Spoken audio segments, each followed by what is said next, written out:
Efésios, capítulo 1, do versículo 3 até o de número 14. Amém? Eu vou ler o texto na Nova Versão Internacional, que diz assim: Bendito seja o Deus e Pai de nosso Senhor Jesus Cristo, que nos abençoou com todas as bênçãos espirituais nas regiões celestiais em Cristo. Porque Deus nos escolheu nele antes da criação do mundo, para sermos santos e irrepreensíveis em sua presença. Em amor, nos predestinou para sermos adotados como filhos, por meio de Jesus Cristo, conforme o bom propósito da sua vontade, para o louvor da sua gloriosa graça, a qual nos deu gratuitamente no amado. Nele temos a redenção por meio do seu sangue, o perdão dos pecados, de acordo com as riquezas da graça de Deus, a qual Ele derramou sobre nós com toda a sabedoria e entendimento. E nos revelou o mistério da sua vontade, de acordo com o seu bom propósito que Ele estabeleceu em Cristo. Isto é, de fazer convergir em Cristo todas as coisas, celestiais ou terrenas, na dispensação da plenitude dos tempos. Nele fomos também escolhidos, tendo sido predestinados, conforme o plano daquele que faz todas as coisas segundo o propósito da sua vontade, a fim de que nós, os que primeiro esperamos em Cristo, sejamos para o louvor da sua glória. Quando vocês ouviram e creram na palavra da verdade, o evangelho que os salvou, vocês foram selados em Cristo com o Espírito Santo da promessa, que é a garantia da nossa herança até a redenção daqueles que pertencem a Deus, para o louvor da sua glória. Vamos orar? Senhor, nós te damos graças pela tua palavra. Ela é palavra de salvação para as nossas vidas e cremos que é também a revelação da tua vontade para cada um de nós.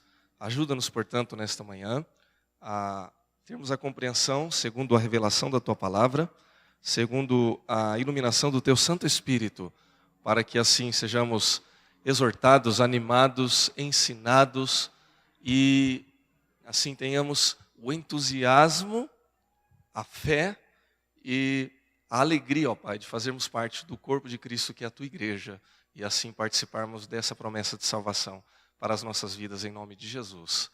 Amém. Irmãos, nós tivemos durante o mês de março um mês bastante abençoado e instrutivo, falando a respeito da igreja como um elemento fundamental da nossa vida cristã. E avançamos durante todo o mês com esse tema, e embora já tenhamos finalizado no mês de março o tema Igreja, por que se importar? Eu ainda, nesse início de abril, gostaria de pegar a rapa do tacho aqui, né? O finzinho da temática para falar a respeito da igreja como um elemento muito importante da vida cristã e avançar um pouco a respeito desse assunto, lembrando-nos de como Deus se faz presente na vida da igreja e de como Ele nos abençoa por meio dessa vida na igreja em Cristo Jesus. Nós lemos ainda pela manhã, na aula que nos foi aqui ministrada pela nossa irmã Solange, textos referentes à vida e aos escritos do apóstolo Paulo a Timóteo, nas suas duas cartas, 1 e 2 Timóteo, e também a Tito, e quem esteve presente teve a oportunidade ali de ser ministrado. E pela providência divina, eu fiquei responsável por ler um dos textos que eu gostaria até de trazer como ilustração aqui inicial, em 1 Timóteo 3, 14 e 16, você não precisa abrir, se não quiser eu vou ler, que diz assim: escrevo-lhe estas coisas, embora espere vê-lo em breve, mas se eu demorar, saiba como as pessoas devem comportar-se na casa de Deus, a igreja, que é a igreja do Deus vivo, coluna e fundamento da verdade.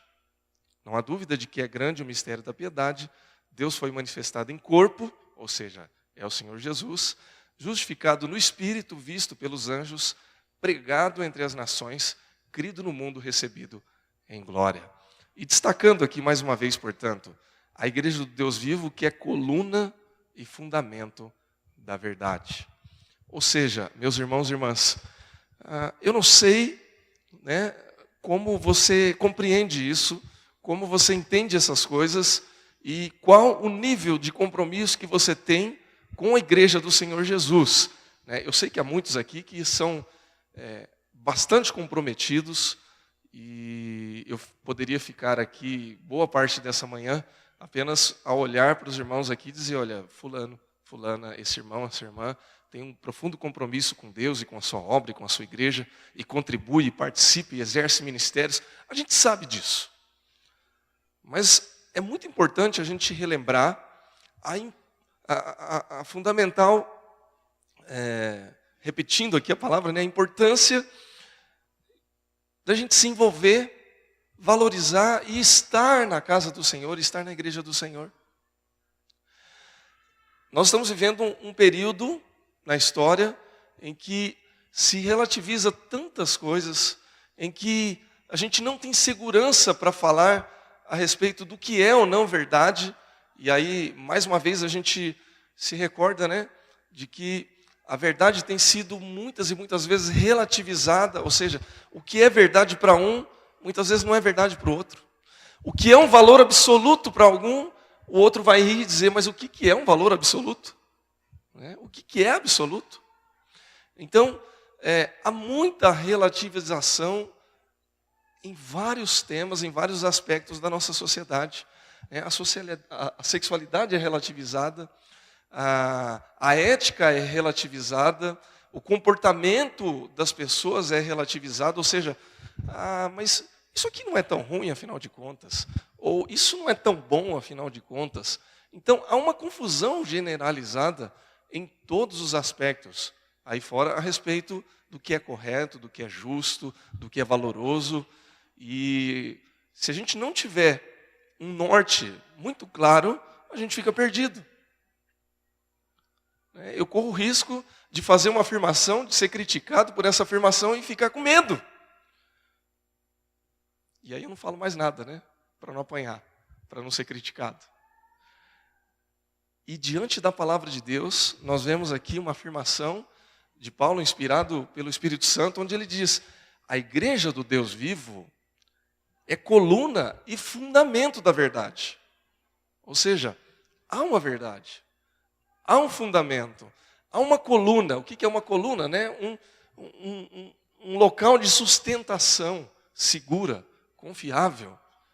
E a verdade, ela é revelada em quem? Em Cristo Jesus. Por isso é que ele diz aqui depois, foi manifestado em corpo, justificado no Espírito, visto pelos anjos, pregado entre as nações e crido no mundo, recebido em glória. Ou seja, apesar de toda essa confusão, a gente não precisa ficar com medo. A gente não precisa temer. E a gente pode buscar uma fundamentação segura, que é a palavra de Deus revelada em Cristo Jesus e fundamentada na igreja do Deus vivo, que é o nosso Senhor. Então, meu irmão, minha irmã, você está nessa manhã reunido com o corpo de Cristo, que é a igreja do Senhor Jesus, e aqui, apesar da nossa imperfeição, apesar do nosso pecado, apesar das nossas falhas, das nossas limitações, nós encontramos a verdade, nós encontramos o fundamento da verdade, que é a revelação em Cristo Jesus. E você pode até dizer um glória a Deus nessa manhã, porque é a verdade de Jesus para as nossas vidas.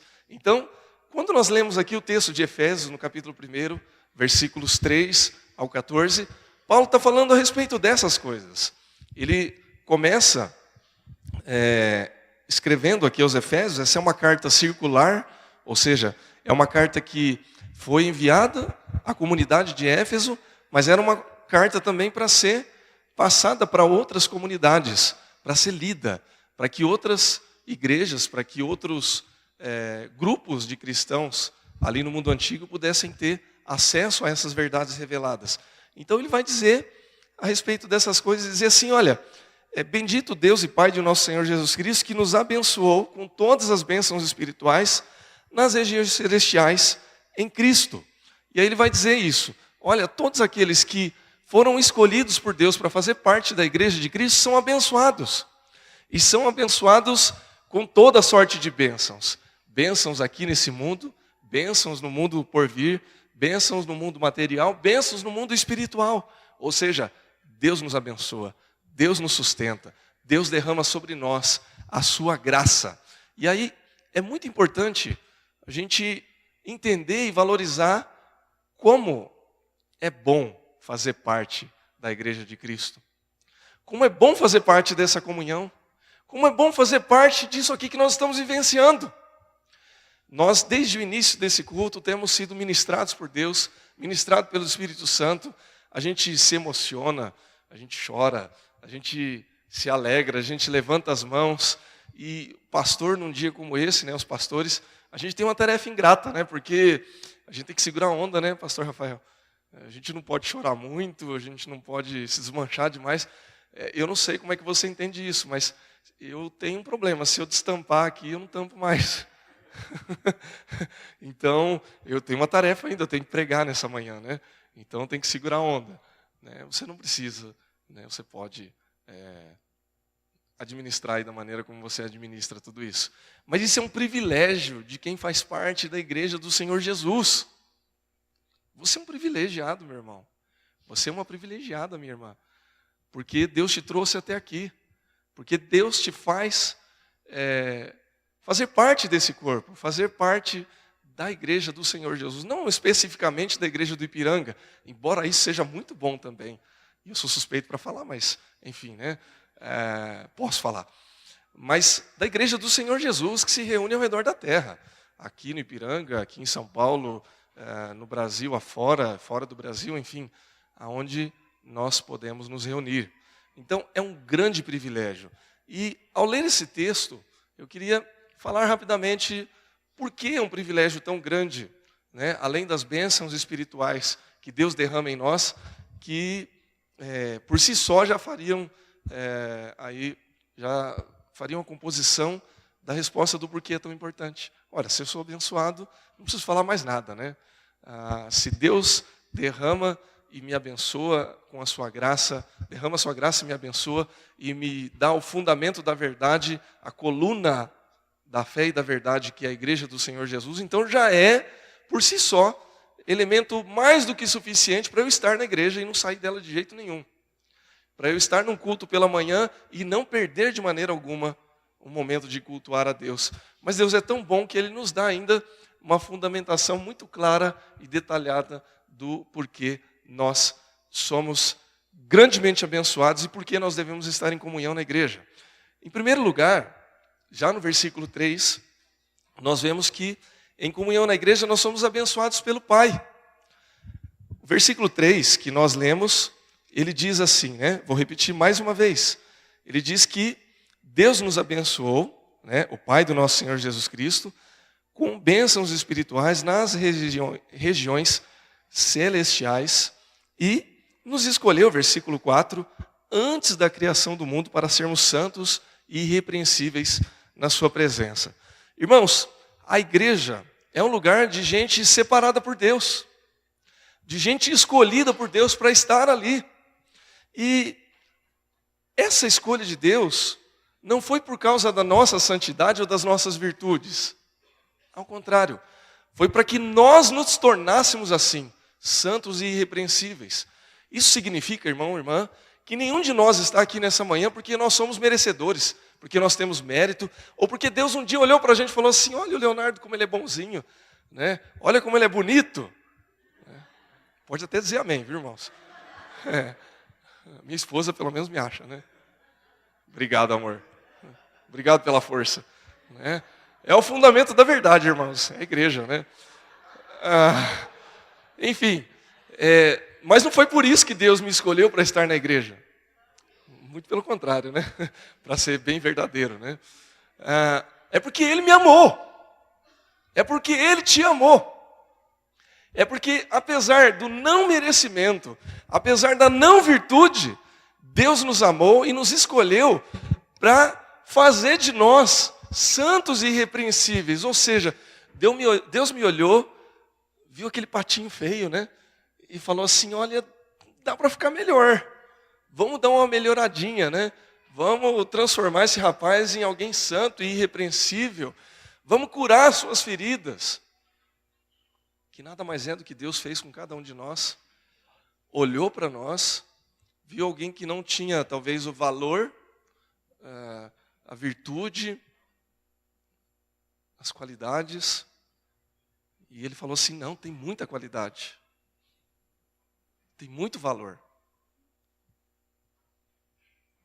Tem muitas coisas boas.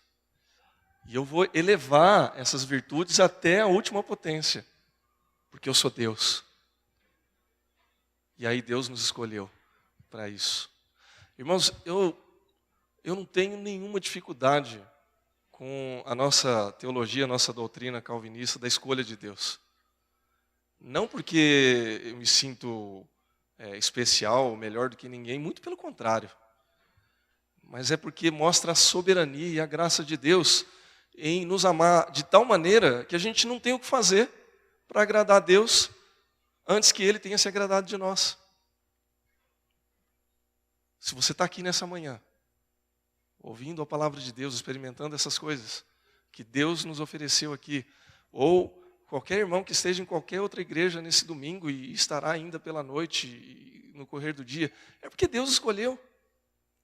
Porque Deus se agradou e falou, eu vou presentear esse meu filho, essa minha filha, e vou trazer para perto de mim. Amém, irmãos? Essa é a virtude e é uma das grandes alegrias de nós estarmos firmes na comunhão com Deus. Quando a gente se lembra, por exemplo, do texto lá do filho pródigo, em que o filho, ele sai da casa do pai e ele rejeita o pai e ele diz, olha, eu não quero mais, dá minha parte da herança. Ele diz para o pai o seguinte, pai, eu quero que você morra. Porque o único jeito de eu receber uma herança é que o dono dessa herança morra. Né? E ele sai. E um dia, quando ele percebe que a casa do pai era tão boa, que até os porcos da casa do pai comiam melhor do que ele volta para a casa do pai de cabeça baixa e diz, olha, se tiver aí um lugar, qualquer cantinho que eu puder ficar. E o pai larga tudo e fala, que isso, rapaz? E abraça ele, coloca um anel e coloca uma túnica e diz, você é meu filho. E na minha casa você tem lugar. Sempre. Então a gente se lembra, né, de quanto Deus nos ama. E de quanto a gente é abençoado pelo Pai. Ao estarmos em comunhão com a igreja. Amém, irmãos? Mas na igreja, em comunhão, nós somos abençoados também pelo Filho de Deus. Nos versículos 4 ao 13, nós vemos aqui uma declaração espiritual, bíblica, doutrinária, de como o Filho de Deus, o nosso Senhor Jesus Cristo, nos abençoou com toda a sorte de bênção.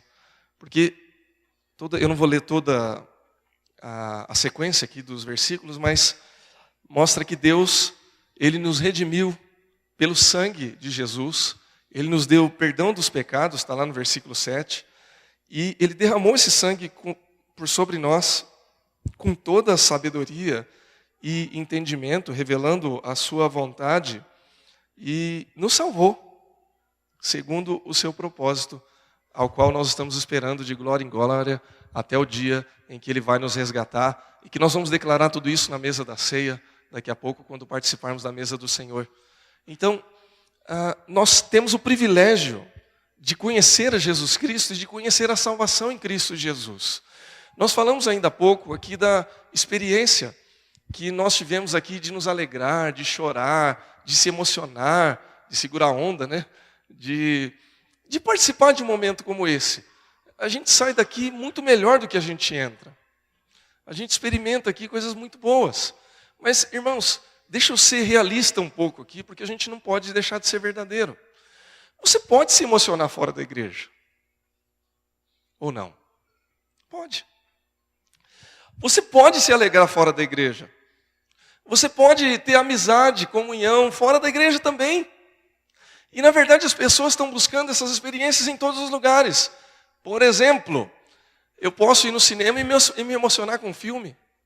Chorar, rir, passar por tensão, por medo, depende do gênero do filme. Posso.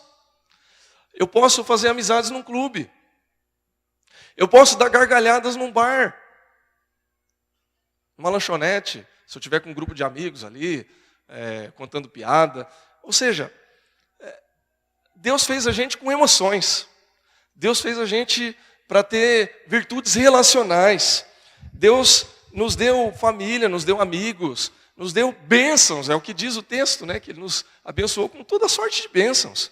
Então, eu posso ser saudável, eu posso ser bem-sucedido, eu posso realizar sonhos na vida. Então, não necessariamente preciso estar dentro da igreja, e eu quero que você entenda isso, irmão, de uma maneira muito correta. Eu não estou de maneira alguma aqui tirando a igreja fora desse contexto, mas eu estou apenas dizendo que não é só a igreja que nos proporciona emoções e experiências.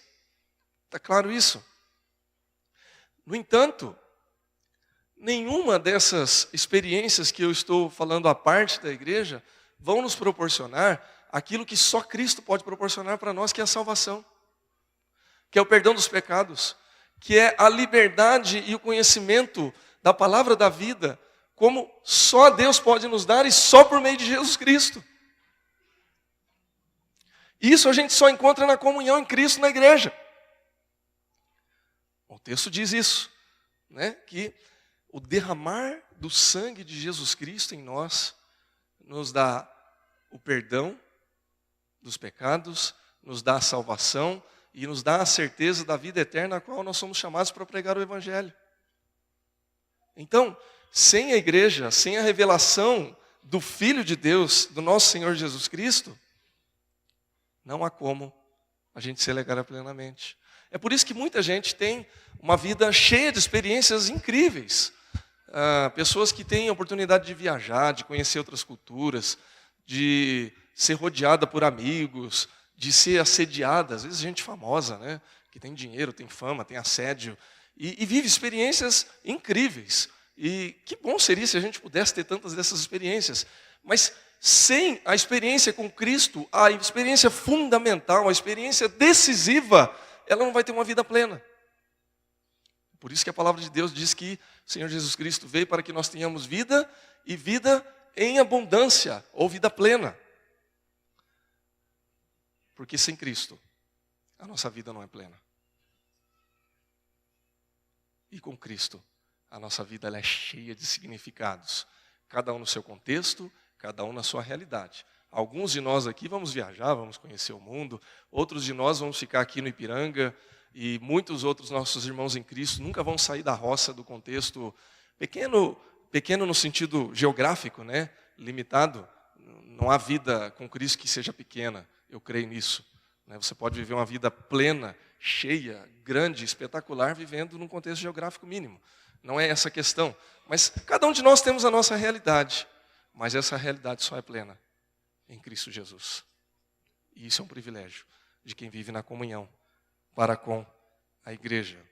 Lá em Marcos, no capítulo 8, 36, nós temos uma grande revelação que diz respeito a essas coisas, que diz que de que adianta o homem ganhar o mundo e perder a sua alma? Ou seja, de que adianta a gente viver tantas experiências, como diz lá o Eclesiastes, né? Plantei para mim jardins, construí casas e mansões, e vivi experiências grandes e vi que tudo isso era vaidade e correr atrás do vento. Ou como na tradução original do hebraico, essa vaidade era vapor, fumaça, que aparece, você vê e já dissipa e você não tem como segurar. E o que sobra é a nossa fé e a nossa salvação em Cristo. Em último lugar, irmãos, nós somos abençoados na comunhão da igreja quando vemos a bênção que vem também do Espírito Santo de Deus. Na segunda parte do versículo 13 e no versículo 14, diz assim: vocês foram selados em Cristo com o Espírito Santo da promessa, que é a garantia da nossa herança até a redenção daqueles que nos pertencem a Deus, para o louvor da sua glória. O texto diz que nós fomos selados com a promessa do Espírito Santo. Para a nossa realidade hoje, quando a gente pensa em selo, a gente pensa em correio, né? O selo que vai lá no correio e tal, que é colocado quando a gente vai enviar uma carta, uma correspondência, ok. Mas quando a gente pensa no mundo antigo, a ideia de selado, ela também tem esse significado de correspondência, mas é até mais profundo e mais importante, porque o selo era a marca, era a sua identidade, né? Que você tinha como alguém que tinha uma certa autoridade e que queria atestar que aquilo era seu. Então você usava um anel com seu selo, ou poderia ser pendurado também num colar, e pingava-se então uma cera numa correspondência e marcava-se com o selo, a sua marca. Né? Essa marca também, se você fosse uma pessoa de grande importância, serviria como um brasão que poderia ser usado, é a sua identidade. E esse selo ele só pode ser violado, aberto, pelo destinatário. Você não pode abrir, a não ser que você seja o dono da correspondência. Então, quando nós somos redimidos em Cristo Jesus, quando o sangue de Jesus, isso é espiritual, né, irmãos? Quando ele é derramado sobre a nossa vida, quando nós recebemos ele como nosso Salvador, nós somos selados pelo Espírito Santo. O Espírito Santo ele vem, habita em nós, e ele se torna o selo de Deus, dizendo assim: esse que está com o Espírito Santo de Deus, ele me pertence. Ele é meu. Ele é propriedade. É a assinatura do proprietário, que é o próprio Deus. Ele é um sinal de autenticidade, ou seja, não é meia boca, não é de mentira, não é falsificado, né? Eu ia usar uma outra expressão aqui, mas deixa quieto, né? Eu tenho certeza que você pensou, né? Então, você pensa aí, eu penso aqui, fica tudo certo. Mas é original, viu, irmãos? Esse selo é original. E é inviolável. Ninguém tem como quebrar esse selo. Ninguém tem como romper, porque é o próprio Espírito de Deus que habita em nós. A palavra de Deus já diz isso lá em Coríntios, né, que nós somos templo, morada do Espírito Santo de Deus. Ele habita em nós, ele está conosco. E você só consegue compreender a revelação da palavra de Deus porque o Espírito Santo está com você. Porque ele habita em você. Porque o selo de pertencimento do povo de Deus, ele está sobre você. Se nós tivéssemos olhos espirituais, pela fé a gente enxerga assim, mas se você tivesse um olho espiritual para enxergar essa verdade bíblica, você veria cada uma dessas pessoas aqui com o selo, com o brilho da presença do Espírito Santo, que é o sinal do pertencimento do povo de Deus. Então, é isso que garante a nossa herança, é isso que garante a certeza de que nós vamos viver com Deus. E por isso a igreja é um lugar de um povo pertencente a Deus, protegido por Deus, abençoado por Deus, e que ninguém pode pôr a mão, porque é de Deus. Amém, irmãos? Essa é a marca, essa é a grande virtude, essa é a grande alegria, o grande privilégio de fazer parte de Deus, do povo de Deus e de estar em comunhão com esse povo na igreja do Senhor Jesus. Ainda há pouco nós presenciamos aqui o batismo do Luca e o pastor Rafael fazendo a declaração em nome do Pai, do Filho e do Espírito Santo. A Trindade, que nós cremos que é o nosso Deus. E é por meio dessa Trindade que Ele nos abençoa na igreja do Senhor Jesus. O Pai nos abençoa, nos escolhe. O Filho nos abençoa, nos salva, nos redime. O Espírito Santo nos abençoa, nos sela, nos dá o pertencimento, nos dá o discernimento das coisas de Deus. Sinta-se abençoado, meu irmão. Sinta-se abençoado, minha irmã. E continue fazendo parte do povo de Deus. Não abra mão. Não deixe que essa chama esfrie no seu coração. Às vezes a gente deixa de valorizar esse privilégio por coisas tão bobas, tão pequenas. Às vezes a gente se indispõe, se chateia por alguma razão. E você, não há problema nisso, viu, irmão? Você é de carne e osso, você tem coração, você tem sentimento. Às vezes eu me chateio também com alguma coisa. Mas O privilégio que a gente tem de estar aqui é tão grande que nada deveria me chatear ou me tirar daquilo que Deus preparou para mim e para você, que é viver na comunhão com o povo de Deus em Cristo Jesus. Que Deus te abençoe, que Deus te fortaleça, que Deus te derrame graça e que você se sinta grandemente abençoado por fazer parte do povo de Deus. Amém? Feche seus olhos. Eu quero orar por você em nome de Jesus.